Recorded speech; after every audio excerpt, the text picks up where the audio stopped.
Hello বন্ধুরা, আসসালামু আলাইকুম। আপনারা কেমন আছেন? আশা করি সকলেই আল্লাহ তাআলার অশেষ রহমতে ভালো আছেন। তো বন্ধুরা, আজকে আমি আপনাদের জন্য খুবই গুরুত্বপূর্ণ, খুবই উপকারী একটি শাক ও মূলা নিয়ে আলোচনা করব। এই যে দেখতে পাচ্ছেন মূলা বন্ধুরা, এই মূলাটা কিন্তু আপনারা কাঁচা খেতে পারবেন, কিংবা এই মূলাগুলো আপনারা সালাদ হিসাবে খেতে পারবেন। তো বন্ধুরা, এই মূলা যদি আপনারা সালাদ হিসাবে খেতে পারেন তাহলে বন্ধুরা সবচেয়ে উপকার হয়। তার কারণ হচ্ছে বন্ধুরা, এই সালাদ কিন্তু বন্ধুরা বিভিন্ন বিয়েবাড়ি অনুষ্ঠানে কিংবা বিভিন্ন আরও বিভিন্ন ধরনের অনুষ্ঠানে ব্যবহার করা হয়।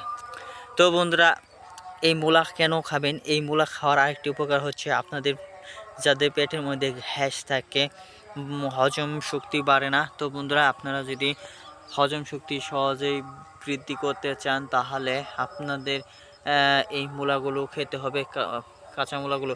আর যদি বন্ধুরা আপনারা কি করতে চান, আপনাদের গ্যাসের সমস্যা দূর করতে চান তাহলে এই মূলাগুলো নিয়মিত সকালবেলা রাত্রিকালে সেবন করে থাকবেন। তো বন্ধুরা, আপনারা শুধু মূলা না, এই মূলা শাকও খেতে পাবেন। তো এই মূলা শাকের মধ্যে অনেক স্বাদ। তো বন্ধুরা, আপনারা যদি এই মূলা শাক সিদ্ধ করে তারপর এই মূলাগুলো খেতে পারেন তাহলে অবশ্যই আপনাদের আরও বিভিন্ন ধরনের মূলা শাকের চাহিদা, এই শাকের চাহিদা মূলা শাক থেকেই পূরণ করতে পারবেন। তো বন্ধুরা, এই মূলা চাষাবাদ করার একটি নিয়ম রয়েছে। তো বন্ধুরা, সেই নিয়মটি আমি আপনাদেরকে পরবর্তী কোনো এক সময় ভিডিও মাধ্যমে বলে দেব।